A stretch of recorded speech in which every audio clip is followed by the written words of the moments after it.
Tout au long de XP, ma série de vidéos consacrée aux RPG des années 2000 et alentours, j'ai pu raconter l'histoire et analyser de nombreux titres qui ont formé l'identité d'un genre de jeu qui, aujourd'hui, a une certaine hégémonie. Il a été question d'excellence narrative, de systèmes de jeu profonds et de mondes ouverts riches dans des univers imaginaires palpitants, en bref, toute la promesse du genre qu'on nomme le CRPG. Mais s'il y a bien une licence qui a surplombé par sa grandeur ces 30 dernières années et révolutionné à chaque opus tout le genre du RPG sur ordinateur, c'est assurément la fantastique série des The Elder Scrolls. Une saga du haut de ses presque 100 millions d'exemplaires vendus, tous jeux confondus, qui n'a cessé de définir et redéfinir le RPG occidental en monde ouvert, fait se perdre des générations de joueurs et joueuses dans de riches plaines et cités de Tamriel, et fidéliser une gigantesque communauté. Et parce que les grandes licences méritent d'être traitées avec le plus grand sérieux, c'est avec joie que je vous souhaite la bienvenue dans la première partie de cette grosse rétrospective. À l'occasion des 30 ans de la licence, j'ai décidé de réaliser une série de 4 vidéos qui reviendront sur tout l'ensemble des jeux que compose la série The Elder Scrolls. Il sera question aujourd'hui des chapitres Arena et Daggerfall, puis un épisode sera consacré à Morrowind, un autre sur Oblivion et un dernier sur Skyrim, où seront aussi traités chaque extension et jeu standalone. Au programme, histoire de la création de chaque jeu, critique personnelle avec mes yeux de joueur contemporain et analyse de l'apport de chaque opus dans l'histoire du CRPG. Vous ne serez pas dépaysés. À l'issue de ces 4 parties, je les rassemblerai dans une vidéo long format qui risque de durer un petit bout de temps. Je suis on ne peut plus heureux de me lancer dans ce projet qui traite d'une de mes licences préférées de toute ma vie. Alors, je ne vous fais pas attendre plus longtemps et je vous dis bienvenue dans XP.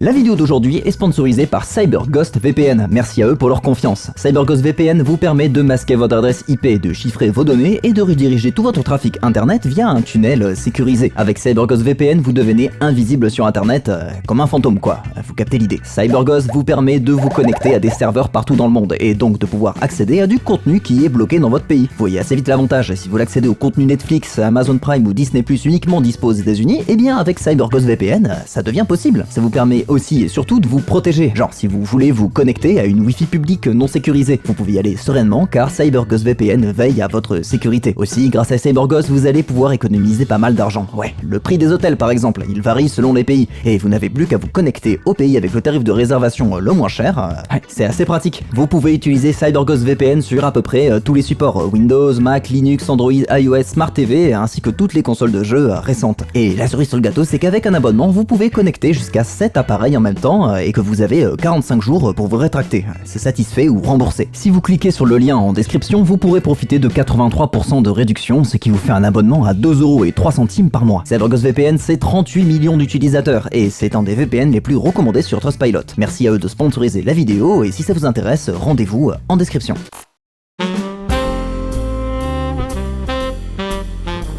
Tout débute dans les années 80 dans l'état du Massachusetts. Le monde entier vit alors une révolution, celle de l'avancée exponentielle de la technologie et du marché de l'informatique, avec l'apparition du micro-ordinateur, qui s'installe durablement dans le paysage technologique. C'est au sein du MIT, le Massachusetts Institute of Technology, qu'une poignée d'ingénieurs et informaticiens mènent leurs recherches et réalisent des projets innovants en parallèle de leur activité au sein de Media Technology, leur entreprise d'ingénierie. Les premiers projets sont rudimentaires, mais déjà techniquement solide et prometteur, à commencer par des simulations réalistes de jeux de sport, ce qui poussera l'un d'entre eux à fonder et autofinancer une division au sein de la société, faire de la recherche et du développement dans le domaine des jeux sur ordinateur. Il s'agit de Chris Weaver, ingénieur en chef pour le Congrès américain et pour la NCTI, le groupe qui a câblé Internet à toutes les États-Unis. Ouais, c'est pas le studio de deux zozos dans la cave à maman. La division est d'abord baptisée Softworks, auquel Chris Weaver y accole le nom de sa ville de naissance dans le Maryland.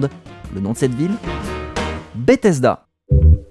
Bethesda Softworks lance son premier projet, Gridiron, une simulation de football américain. Dès sa sortie, ils ont la formidable idée de s'associer avec Electronic Arts pour éditer leur jeu suivant. Qu'est-ce qui pourrait arriver de mal hein ? Genre pire piller les ressources créées par Bethesda, les filer à un autre studio et sortir leur jeu à la place sans prévenir ni créditer Bethesda. Ah bah même en 40 ans on va pas changer une équipe qui gagne hein. Bon, l'affaire arrive devant les tribunaux, vous en doutez, le studio va gagner et Bethesda continue sur sa lancée en développant plein de petits jeux de hockey sur glace et autres projets de commandes pour ordinateur. Globalement, le studio cumule les petits succès, notamment avec leur bonne adaptation du film Terminator sur MS-DOS. Le studio grossit donc pas mal et Chris Weaver devient patron de Bethesda, permettant de multiplier les projets d'adaptation cinéma, de jeux dans l'espace et de hockey sur glace. Décidément. Faut vous dire, Bethesda Softworks, c'est dès le début des années 90 un sacré mastodonte. Entre l'influence de son patron dans le milieu de l'informatique, les différents succès et l'explosion du marché, on peut dire qu'il y a des départs un peu plus compliqués. D'ailleurs, c'est assez rare pour le souligner, mais Bethesda, c'est une vraie usine qui fait tout en interne. Art, design, programmation, évidemment, mais aussi genre les manuels, les boîtes, la distribution et même la vente. Le studio a la main de A à Z sur les jeux qu'ils éditent. Un peu comme des indépendants quoi, mais des indés qui auraient le pouvoir d'influencer la législation américaine. Ouais, bon bref. Les projets se multiplient et les développeurs, de sacrés geeks vous imaginez, ont à cœur de travailler sur un de leurs projets de rêve, réaliser un jeu médiéval fantastique qui adapterait l'univers de leur longue partie de Donjons et Dragons. Début 90, c'est la fièvre D&D. J'espère que vous avez vu ma vidéo sur Planescape Torment, et parmi les développeurs, c'est un certain Julian Lefey qui endosse le rôle de maître de jeu avec son univers Tamriel, un monde de fantasy alors simple mais efficace, répartissant les peuples de Donjons et Dragons dans des régions telles que Cyrodiil, Port-de-Ciel, Morrowind, etc. Chris Weaver valide le projet, sachant le succès des séries Ultima Underworld et Wizardry, des dungeon crawlers de fantasy pour micro-ordinateur. Le développement du jeu commence et prend directement le nom de Arena. Les développeurs sont fans du film Le sang des héros et décident que le concept maître du jeu serait de faire contrôler aux joueurs une escouade de gladiateurs dans une arène, réaliser des combats en vue à la première personne et gérer l'inventaire et les statistiques de toute l'équipe. Bon, en gros, c'est pas une trop grosse sortie de route pour Bethesda. Arena, c'est un jeu de sport. Sauf que le sport dont il est question, c'est la gladiature. Tout le monde est assez certain du résultat et on lance assez vite la communication sur le jeu Arena, la simulation de gladiateurs de fantasy avec tout plein d'artwork qui sentent bon les années 90. Bonjour madame. Le jeu est mis sous la direction de Chris Weaver qui valide ou fait retravailler les idées de l'équipe pour que tout colle à peu près à sa vision. Sa vision justement c'est de faire d'Arena le premier jeu d'une série à la manière, encore une fois, d'Ultima ou de Wizardry, étendre et développer la formule. Ouais, on sait jamais, je sais pas, au cas où ça marche bien quoi. D'ailleurs un des devs de Wizardry 7 se serait foutu de leur gueule en convention en mode vous savez pas dans quoi vous vous embarquez. L'élaboration du monde, de l'histoire et des régions du jeu n'est pas bien compliquée pour les développeurs. En même temps, ça fait des années qu'ils parcourent cet univers à base de papier, crayon et dev en face. Chaque designer connaît déjà Tamriel sur le bout des doigts. Et puis certains devs sont de vrais puits de culture concernant la fantasy, leur permettant de mélanger des tas d'influences. We had a huge map out in the office where we had kind of outlined Tamriel, but we hadn't named anything. Some of the names, honestly, to this day are terrible. And some of the names, frankly, were copyright infringements. Very well-known fantasy writer named Mercedes Lackey, I think. She wrote a series of novels taking place in a place called Morrowind. Elsewhere was named because we're like, it's a filler name, and it really was a thing where you're just like, I'm gonna come up with another name later, and then we shipped it. So, okay, I guess that's the deal. Pour ce qui est du gameplay, la série des Ultima Underworld a foutu une belle claque à tous les designers qui prennent ce jeu comme maître étalon, mais en souhaitant approfondir la proposition. Les designers, à commencer par Ted Peterson, intègrent alors de petites quêtes secondaires pour recruter les gladiateurs par-ci, des villes supplémentaires par-là, et même des donjons, des classes de personnages plus poussées. L'équipe réduite à un unique personnage jouable, moins de combats en arène, dans Arena. Oui, vous comprenez, assez vite, l'idée de base du jeu disparaît quasiment pour laisser la place à un jeu plus complexe avec gestion des statistiques d'un héros dans un monde ouvert plein de quêtes. Un RPG finalement. Et puis le Arena Engine, le moteur maison créé pour l'occasion, est amélioré par Julian Lefey et sans cesse poussé pour modéliser ce projet ambitieux avec son monde généré de manière procédurale, dont la carte peut atteindre théoriquement les 9 millions millions de kilomètres carrés. Que dalle, hein, juste la superficie genre de l'Europe, en plus des villes et donjons de quête designés manuellement. Sauf que bon, vous vous en souvenez, le studio s'est précipité pour faire la promo du jeu avec cette idée initiale de faire bagarrer des gladiateurs. Autant vous dire que c'est déjà la panique, et on accole à Arena un sous-titre qui ferait presque passer le jeu pour un spin-off de sa propre saga, histoire de cacher la douille quoi. Le sous-titre est improvisé, allez, en 5 minutes, The Elder, Scrolls, on verra bien ce que ça signifiera. Les designers improvisent ce sous-titre et ajoutent en panique une ligne de texte à l'intro du jeu, allez, cela a été prédit par les parchemins des anciens. En mode, ouais, démerdez-vous avec ça. Allez, vous vous doutez qu'un RPG en monde ouvert, même en 94, est développé par une dizaine de mecs qui n'en font à peu près qu'à leur tête, c'est hyper chronophage. Et Chris Weaver juge que tout ça leur coûte assez cher pour un résultat des plus hasardeux. Le jeu, déjà très en retard dans son développement, est donc repoussé pour 1994 et rapidement emballé et distribué dans ses boîtes Arena. Et Bethesda s'attend donc à un petit fiasco à cause de la publicité involontairement mensongère et la date de Noël loupée. C'est donc le 25 mars 1994 que 3 petits milliers d'exemplaires de The Elder Scrolls Arena sont distribués en Amérique du Nord uniquement.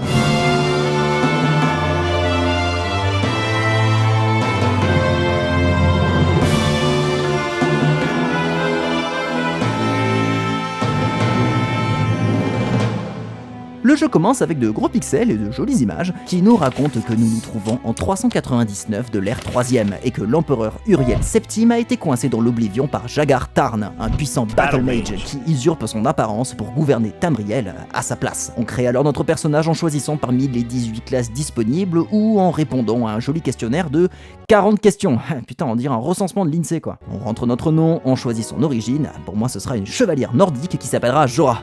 Enfin, Jork. Ouais, j'avais oublié que j'étais en QWERTY. On reçoit donc la visite du fantôme de l'apprentie morte de Tarn l'usurpateur qui vient nous faire un petit coucou en prison et nous file un coup de main pour sortir de notre geôle. Puis elle nous missionne de rassembler les 8 fragments du bâton du chaos répartis aux 4 coins de Tamriel. Allez, c'est reparti quoi. Bon, je dois sortir des prisons par le sud-ouest, je vais nager là et... Putain, mais comment on sort? Saute! Mais putain, mais saute! With you died our last. Eh ben, ça commence bien. Bon, une fois le portail trouvé, on peut sortir de la prison et aller plus loin que 90% des joueurs qui ont essayé Arena. Nous voici donc dans les rues de Solgard, en bord de ciel, ça change selon votre origine, et nous sommes partis pour l'aventure. Le premier fragment se trouve dans le repère du Croc, qui se trouve dans la région de l'Enclume. La reine de Riyad nous envoie chercher un manuscrit dérobé par des gobelins qui permet de lire son parchemin des anciens personnels. Attendez. Oui, c'est ce qui me semblait, oui. Bon, on va le récupérer, bien se casser les dents sur les ghouls, et une fois ramené, le parchemin nous révèle l'emplacement du fragment dans une mine d'Ouémer. Puis on part pour bord de ciel aider un mage qui a perdu sa tablette pour lire son parchemin des anciens. Mais faites attention, c'est pas des tracts. Bon, vous aidez le mage dans un niveau de glace horrible et vous pénétrez dans un labyrinthe récupérer le deuxième fragment. La suite est assez similaire, le troisième fragment est au bosquet des anciens à Valboisé, le quatrième dans les halls du Colosse à Elsewhere, le cinquième dans la tour de cristal de l'archipel de l'automne, infesté de trolls littéralement invincibles, c'était horrible avec ce démon imbattable là. Le sixième est dans la crypte des cœurs à Haute-Roche, le septième dans les interminables bois lugubres du Marais Noir, comment je me repère là-dedans moi, et le huitième et ultime fragment se trouve dans la montagne de feu d'Agoth-Ur au cœur de Morrowind. Maintenant que le bâton est reconstitué, on trace vers le palais impérial de Cyrodiil et on révèle à l'empereur son vrai visage, celui de Jagar Tarn, le Battle Mage. Donc dernier niveau où on doit faire du hachis de dizaines de putains de liches imbattables et ce lac de lave. Et moi j'ai pas lévitation donc je crois que je vais me faire foutre. On se retrouve donc enfin face à Jagar Tarn avec sa barre de vie infinie et ses sorts qui vous one-shot quasiment. Le but étant de foncer récupérer le dernier artefact du bâton. Jagar Tarn fond et Uriel VII revient de l'oblivion. Nous remercie, on est téléporté dehors et il ne reste plus qu'à explorer les 9 millions de kilomètres carrés de monde ouvert. The Elder Scrolls Arena, c'est le grand oublié des 5 jeux canoniques de la saga The Elder Scrolls, une espèce de prototype de la licence que le grand public ignore, que les amateurs connaissent de nom et que les fans n'ont souvent qu'effleuré. Faut dire, 1994 oblige, support MS-DOS pas évident et ancrage du jeu dans le genre pas forcément évident du dungeon crawler, désormais assez désuet, c'est un jeu difficile à appréhender aujourd'hui. Déjà graphiquement, je vous rassure, même si c'était loin d'être immonde, c'est pas le haut du panier de l'époque. Quelques mods peuvent améliorer le jeu, mais il y aura pas de miracle. De de grosses textures, des textes pas très lisibles, des animations qui sont ce qu'elles sont. Après, moi je suis pas objectif, ce genre de direction artistique, de style d'univers et de design de personnages, moi j'en suis complètement amoureux, je peux en bouffer toute ma vie. D'ailleurs si vous en êtes là dans cette vidéo, c'est qu'il y a des chances que vous aussi. Pareil pour le scénario, vous attendez pas à l'épopée du siècle, c'est une aventure d'heroic fantasy à l'ancienne, avec tout le charme et tous les défauts que ça induit. D'autant plus, et c'est ce qui aura rebuté la grande majorité des fans, c'est sa difficulté atroce. Déjà, Arena, c'est pas un exemple de maniabilité. Les déplacements se font à la souris sur les bords de l'écran ou avec les flèches directionnelles. Le regard est bloqué sur l'axe horizontal, impossible de faire des pas de côté, on est obligé de se tourner, et le système de combat consiste à enfoncer clic droit et à gigoter la souris dans tous les sens pour tataner la tronche des adversaires. Oui, c'est aussi peu fun que ça en a l'air. Au début, ça paraît injouable, au fur et à mesure, c'est ennuyant et à la fin, c'est juste lourd. Surtout face à des ennemis qui popent d'un peu partout ou lancent des boules de feu ultra puissantes. Arena vous fait pas de cadeau. Peu de PV, encombrement d'inventaire qui vient très vite, interface pas évidente, j'imagine même pas ce que c'est avec des lanceurs de sorts, armes qui se brisent, tant qu'à faire, attaque qui touche une fois sur 10, vous avez tout le package du RPG rétro, austère et difficile. Les monstres étant pour beaucoup soit de la vermine à one shot, soit des gros sacs à PV qui vous butent en quelques coups.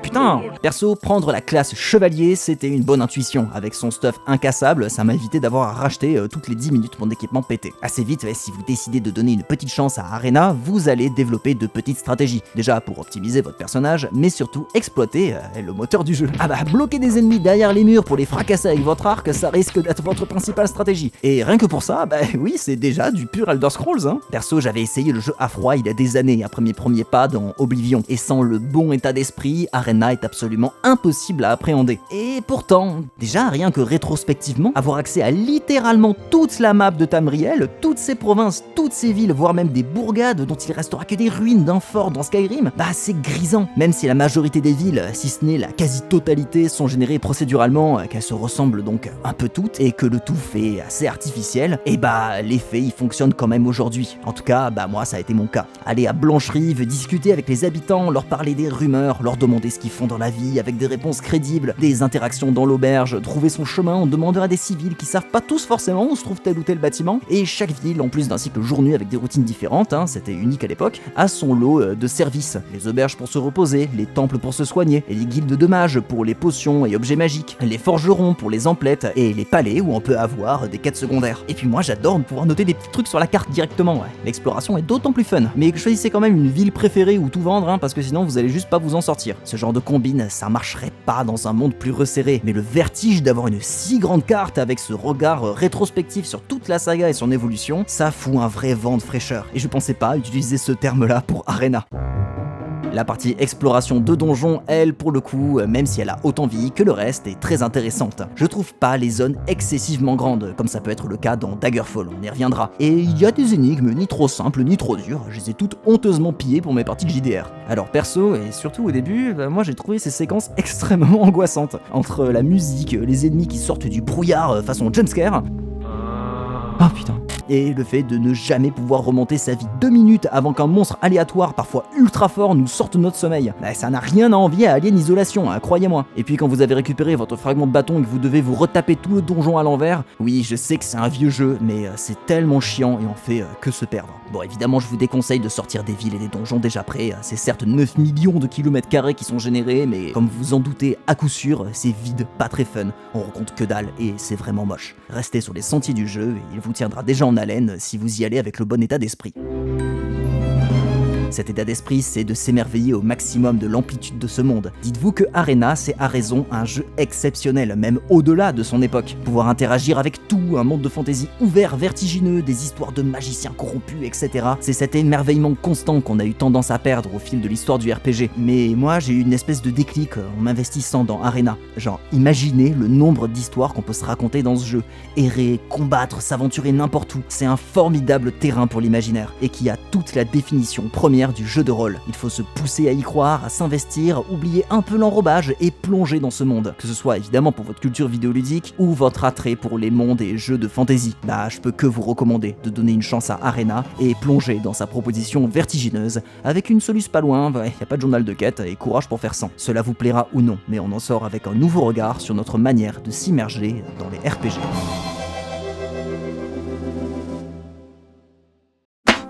La sortie de Arena est pour le moins chaotique, comme l'avait prédit Bethesda. Encore une fois, on a vendu des arenas, où quels sont les arenas? Surtout que même pour un RPG à la première personne, les commandes sont pas évidentes à l'époque, le jeu est difficile et peu accessible, et ressemble un peu trop à Ultima Underworld. Le studio passe toute l'année à ruminer cet échec, et cette éruption d'ambition est finalement tassée, Bethesda retournant au développement de jeux beaucoup plus sécurisants. Sauf que le comptable de Bethesda, un an après la sortie, regarde les ventes, et voit que le premier opus des The Elder Scrolls décolle lentement, puis exponentiellement. L'explication est on ne peut plus simple, le bouche à oreille. L'ambiance grisante de Arena a durablement marqué les joueurs, qui ont progressivement recommandé le jeu jusqu'à en faire un succès commercial, à la surprise générale de Bethesda et de Chris Weaver, qui a encore le développement chaotique en travers de la gorge. Le studio reçoit même des lettres demandant une suite à Arena, et les développeurs ils sont partants, surtout que les fondations d'une suite ont déjà été posées pendant la création du premier titre. Le souci, pour Chris Weaver, c'est hors de question. Arena est une prise de risque absurde, pas viable à long terme et loin de la spécialisation du studio. Julian Lefey, un des principaux créateurs d'Arena et de Tamriel, entre alors en négociation et parvient à arracher à Weaver l'autorisation de créer un Elder Scrolls 2 avec une équipe ridiculement petite et des ressources minimales. C'est donc le début du projet The Elder Scrolls 2 Moonhold, prenant place à Lonsanglo, la capitale de Morrowind, dans l'idée de faire un jeu encore plus ouvert, notamment avec de grands extérieurs pour s'éloigner de la formule Ultima Underworld. Bon, au bout d'un moment, et surtout que Julian Lefey il est tout seul à la programmation, en plus d'être directeur du projet, avec une équipe pas beaucoup plus nombreuse, le développement y patine sévèrement, et les designers choisissent plutôt de situer l'action dans une seule région de Tamriel, la baie de Liliac, à savoir les provinces de Haute-Roche et l'Enclume, une espèce d'Angleterre alternative, terre des Bretons et des Rouge-Gardes, rebaptisé le jeu Daggerfall, relatif à Dague filante, le royaume, au centre de l'intrigue.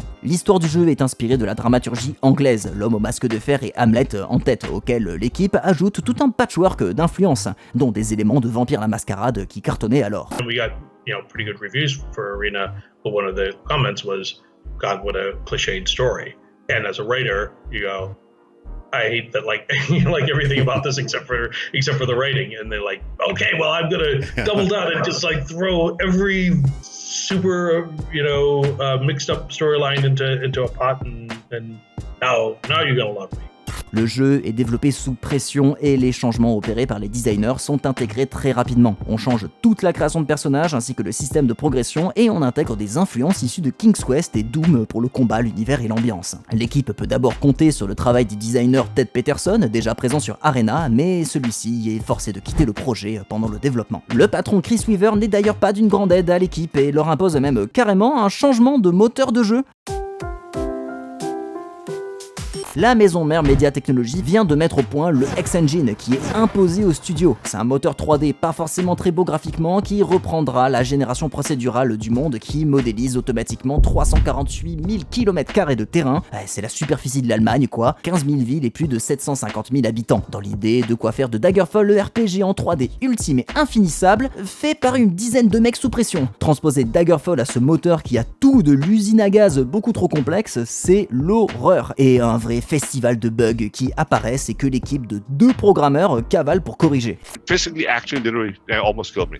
That game totally broke me. I was a different person when I came out on the other side of that game, for sure. Very, very different person. It was long days, every day. It was weekend, the round the clock kind of crunch time, constantly. But not just that I could kind of deal with, but then the pressure from Chris and Constance all the time. Like, where's that? Like, oh, wait, are you going home? Like, the game is not like. Évidemment, l'équipe est forcée d'abandonner des pans entiers du jeu, comme des quêtes de guildes, les guerres entre provinces et de nombreuses fins alternatives. C'est donc dans la douleur que l'équipe parvient à finaliser The Elder Scrolls Chapter 2 Daggerfall le 31 août 1996.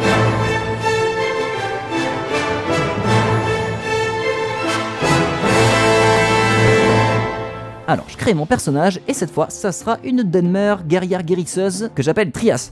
Enfin, Trix.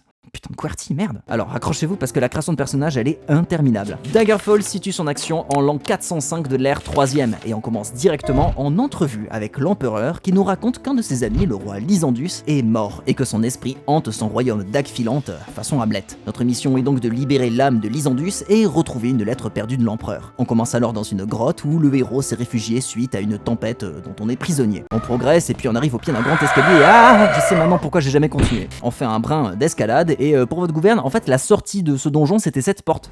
Voilà. Je suis désormais à nouveau plus loin que 90% des joueurs. Bon, on va poireauter dans la baie de Liliac jusqu'à recevoir une paire de lettres, l'une de Brisiena, une agente de l'Empire qui nous demandera de papoter avec les rois régionaux, et une autre de Morgia qui nous demande de l'aide pour mettre en œuvre des magouilles dynastiques. Nouveau poireautage avant d'être contacté par Lotun qui nous envoie enquêter sur le roi des vers, l'assassin présumé du roi. La suite du scénario suit ce schéma, nous rendons des services à tout un tas de rois, de reines, d'agents, de princes et de seigneurs, tout en enquêtant sur la mort de Lysandus. Bon, c'est 99% du temps à base de lettres à remettre à des gens, livrer des colis et récupérer des machins dans des donjons, nous entraînant dans des histoires de malédiction et d'assassinats commandités. On découvre donc que la mère de feu Lysandus sait où se trouve le Mantella, un artefact permettant de réveiller le Nomidium, un titanesque golem de métal dont s'est servi l'Empire pour unifier Tamriel. À partir de là, et après avoir retrouvé l'assassin du roi, le joueur a le choix entre 6 fins différentes, selon ce qui fait du Mantella. Une dernière page se tourne, et c'est la fin.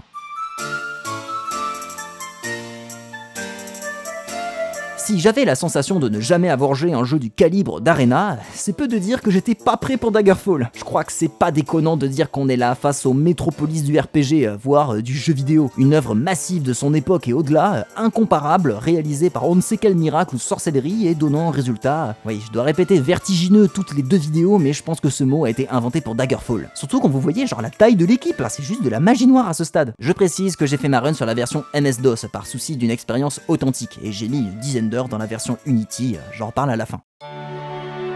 C'est pas très compliqué, Daggerfall c'est Arena mais multiplié par 3000, et je pense rarement avoir passé autant de temps à reroll des personnages pour ma première run. Mon magicien mort sur le premier rat, mon voleur mort sur le premier rat, mon guerrier mort sur le premier diablotin, ouais, il résistait à mes armes, j'étais perdu. Et même avec la tonne de tutos, de guides, etc., prendre en main l'objet Daggerfall demande un certain degré d'investissement, rien que pour appréhender les mécaniques de base. Et je dois dire que Arena était plus intuitif, en tout cas perso je l'ai vécu comme ça. À partir du moment où on sort du donjon tuto, faut s'accrocher pour pas qu'on se laisse tomber les bras. Cette ambition de faire le RPG immersif ultime, et c'est peu de le dire, transpire dans tous les sens. Genre les fenêtres de conversation, on peut demander des centaines de trucs à absolument tout le monde, en décidant du ton de la phrase à travers ce genre d'interface. C'est bête, mais ça allait plus vite sur Arena pour un résultat très sensiblement similaire. Et puis les gens t'envoient te faire foutre si tu prends comme moi un elfe noir. Enfin, putain, mais je veux juste savoir où est la banque, répondez-moi. Et cette couche de complexité, c'est pareil pour le voyage rapide. Regardez-moi ce bordel.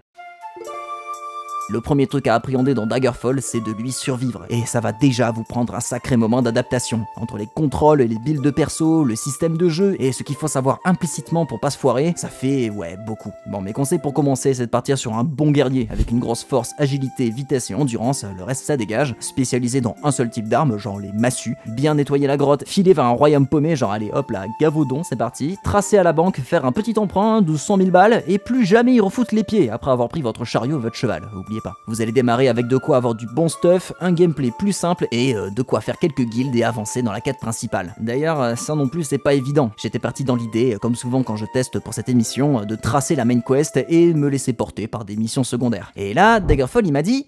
Non, dans ce Elder Scrolls, ce n'est pas vous qui allez à la quête principale, mais c'est elle qui vient à vous, et vous allez vous occuper comme vous pouvez entre 2 réceptions de lettres. Et comme tout est aléatoire dans le jeu, dont la fréquence des missives permettant d'avancer, vous allez poireauter parfois bien longtemps, hein. Genre le temps in-game entre les missives de Dame Brisenia et celle de la princesse Morgia, pour moi il s'est passé 3 années. Ça va que vos problèmes ils sont pas trop urgents, hein, genre la libération imminente d'un démon de métal, au hasard. C'est un jeu qui demande de se poser, s'investir, parfois se faire un peu violence, et comme Arena mais avec les potards à fond, de véritablement habiter Tamriel et son immensité. Une immensité géographique d'ailleurs à laquelle Arena et Daggerfall sont souvent réduits. Et d'ailleurs à mon grand étonnement, là où je m'attendais à crapahuter des heures dans des terres vides, en fait on se rend vite compte que le cœur de ces 2 jeux il se passe essentiellement dans les villes ou dans des zones faciles à accéder. Le reste du terrain n'étant en réalité qu'un bac à sable, une zone de jeu presque bonus en fait de centaines de milliers de kilomètres carrés. Résumé de Daggerfall à la grande carte, c'est selon moi un peu trahir sa méconnaissance de l'opus. Parce que l'essentiel, ce sont les options de jeu et le nombre d'aventures monstrueuses. C'est un truc que vous verrez jamais ailleurs. Niveau gameplay, c'est simple, vous faites ce que vous voulez. Et quand vous foutez les mains dans les lanceurs de sorts, ça sonnait bien dans ma tête, bienvenue dans une galaxie des possibles avec des enchantements, la création de sorts qui vont des pouvoirs les plus inutiles aux quasi indispensables comme recall pour se TP en point d'ancrage ou lévitation, en passant par des absurdités permettant des centaines de façons de casser le jeu. Aussi, nouveauté durable dans la licence, le système de leveling passe de la classique répartition de points de Arena au système de performance-based leveling. Ce qui monte, c'est les compétences que vous utilisez. J'en ai parlé pour Fable et Dungeon Siege. Et puis, au-delà du gameplay, le monde du jeu est tellement riche, genre des relations diplomatiques dynamiques entre royaumes, un système de réputation, la possibilité de se transformer en vampire, en loup-garou, voire en sanglier-garou, ça j'aime bien. Des items comme si t'en pleuvait, des guildes officielles, genre la guilde des mages où visiblement on sait se faire plaisir, et les guildes secrètes en mode voleur et confrérie d'assassins. Il y a des ordres et des temples où on grimpe en rang pour avoir des avantages, on peut acheter des propriétés, on peut acheter des bateaux, faire des prêts bancaires, voler et assassiner qui l'on veut, et encore plein de choses. En bref, comme le dit le collègue américain LGR, là où les Elder Scrolls modernes sont des actions RPG avec des éléments de simulation de fantasy, Daggerfall est une simulation de fantasy avec quelques éléments d'action RPG. Ah, et puis le nombre de quêtes, c'est juste n'importe quoi. Déjà, on a une quête principale aux accents genre de pièces shakespeariennes, toutes les guildes, des missions spontanées et pour la première fois des quêtes de Dédras, ces êtres immortels qui offrent des artefacts contre un service. Alors par contre, ils sont super chiants à invoquer, il faut attendre le bon jour de l'année et genre faire gaffe à s'il pleut pas. Ouais, parce que sinon, il y a Sheogorath qui vient vous troller et bloquer votre invocation pendant 1 an. C'est pas une blague, hein. Non mais t'as 14 ans en 96, mais comment tu peux savoir ça, quoi? Ah, et bon, il y a cette idée chiante de chronométrer toutes les quêtes, donc faites attention à bien les faire une par une, sinon c'est foutu. Je dois vous l'avouer, c'était pas facile de s'y plonger. Je crois même avoir eu plus de mal que sur Arena. En fait, c'est le buffet à volonté du RPG, mais dont chaque plat suinterré de gras tellement, évidemment, ça a vieilli. Et la surcouche aléatoire et procédurale rend le tout, assez indigeste. En fait, faut y aller par petits bouts, picorer les quêtes, se laisser immerger et surtout, bien se renseigner et suivre des tutos et des guides. C'est simple, dans l'histoire du jeu vidéo, deux jeux comme Daggerfall, ça existe simplement pas. Il effleure du doigt le rêve absolu du joueur rôliste, parcourir un monde infini aux possibilités qui le sont tout autant. Avec l'industrie et la technologie actuelle, il me semble qu'à nouveau faire une proposition de cette envergure serait impossible. Et c'est ce qui fait de Daggerfall un objet singulier et fascinant, à la fois pilier et cathédrale du RPG, une simulation de fantasy incomparable, bref, une œuvre transcendante, mais qui a fait son temps. Personnellement, après m'être perdu dans les contrées de la baie de Liliac, je n'ai plus vu le RPG de la même manière. Ah mais perdu genre paumé, hein. Genre c'est quoi ces donjons aléatoires de merde?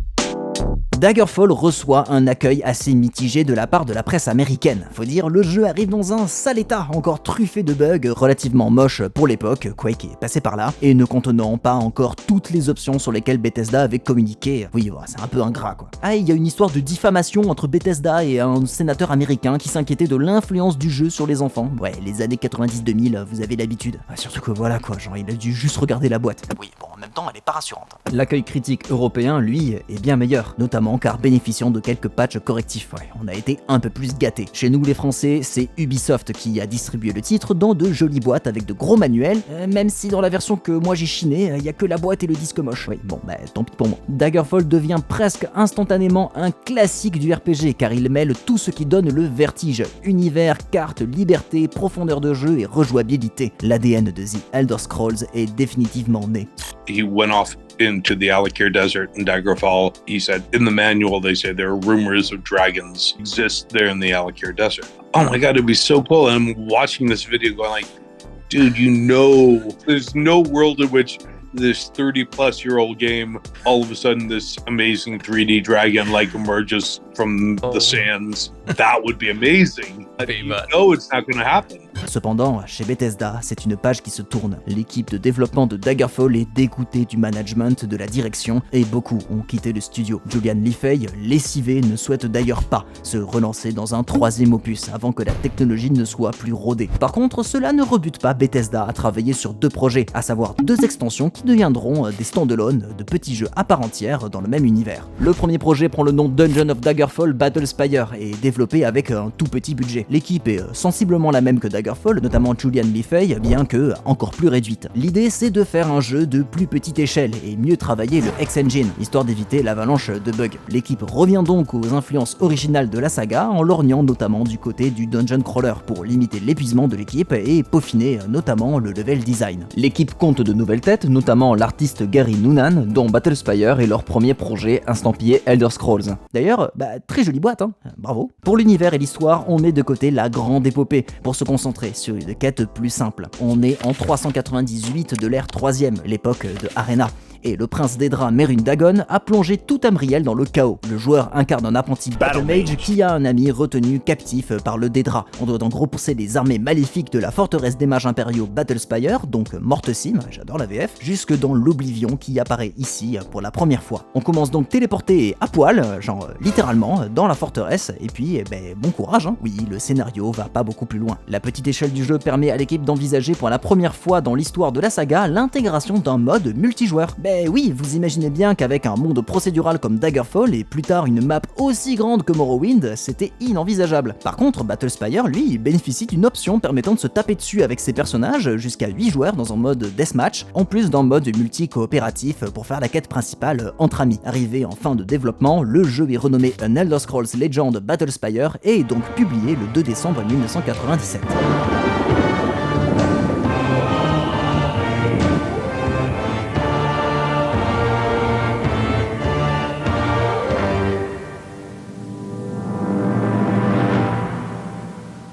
Déjà, ok, bon, alors déjà petite manip dans les fichiers sources, voilà, merci GOG. Passer de Daggerfall à Battlespire, c'est déroutant. On a affaire à un vrai retour, recul au dungeon crawler le plus classique, mixé avec le moteur et le gameplay de son aîné. Et bon, sans être médisant, le gameplay de Daggerfall, c'est pas ce sur quoi je ferai les louanges du jeu, mais bon, soit. Après, il y a quelques innovations, notamment la souris qui permet enfin de contrôler la caméra. Mais bon, il faut toujours maintenir clic droit et agiter la souris pour donner des patates. Et ça, c'est en théorie parce que vous allez autant roter du sang, sinon plus, que dans Daggerfall et Arena. Pas très bien équilibré, c'est peu de le dire. Battlespire donne une sale impression de Elder Scrolls pré-Morrowind, tronquée de ses fonctionnalités qui font un peu la magie de la licence. Il n'y a pas d'endurance, pas de repos, donc prendre l'avantage restauration est essentiel. Pas de création de sorts, pas de quête secondaire, pas de pièces d'or, ni même de marchands.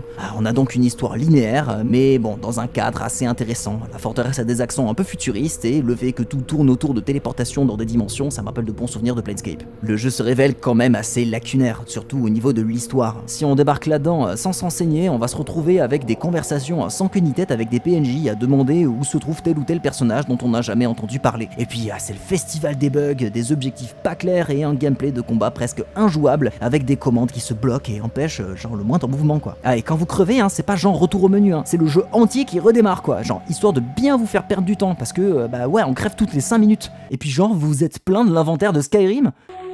Voilà, je veux plus vous entendre. Battlespire est un pas vers une formule plus action RPG de la licence, mais assez terriblement maladroit. Tactiquement très imparfait, pour ne pas dire complètement cassé. Le titre dégage cependant une certaine ambiance qui a su, un peu me parler. À parcourir seul cet immense donjon, découvrir des bribes de lore et pouvoir papoter avec tous les ennemis, dont les créatures que j'ai découvertes sur Oblivion, avec un voice acting rigolo et des répliques sympas. What? Man-flesh? You talk? C'est pas le pire moment que j'ai passé sur un RPG, très loin de là. Ça coche pas mal de cases que j'apprécie, mais c'est évidemment très en dessous de ce que propose la licence et même pour un projet secondaire, il y aurait eu mieux à faire avec la matière si géniale du cadre d'aventure qu'est la forteresse de Mortecim.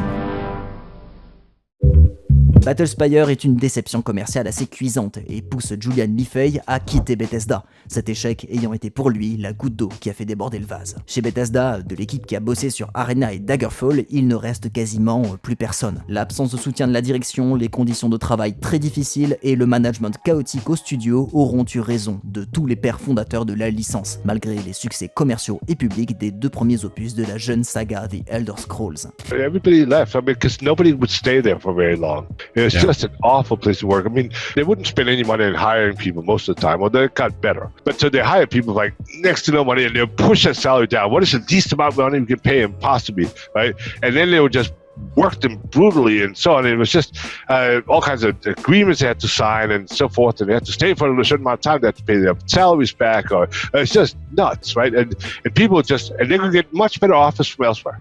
Going through the school Bethesda, man, go through that grind, you become pretty good pretty quickly because there's no other alternative there. So they got offers, or they just couldn't deal with it, or whatever reason, and then they just left. And I would never have the same team on 2 consecutive projects. Cependant, une autre équipe travaille en parallèle sur Redguard, un projet d'extension à Daggerfall qui deviendra, à l'image de Battlespire, un jeu standalone, prenant rapidement pour inspiration des jeux d'action-aventure modernes comme Tomb Raider et Prince of Persia. Un petit projet pour rafraîchir la formule Elder Scrolls, chapeauté par une petite équipe de jeunes développeurs. Une petite équipe dont est mis à la tête un ambitieux auteur et designer qui traîne chez Bethesda depuis quelques années, Cet homme, c'est Todd Howard, et c'est tout le visage et le destin de The Elder Scrolls qui s'apprête à être métamorphosé.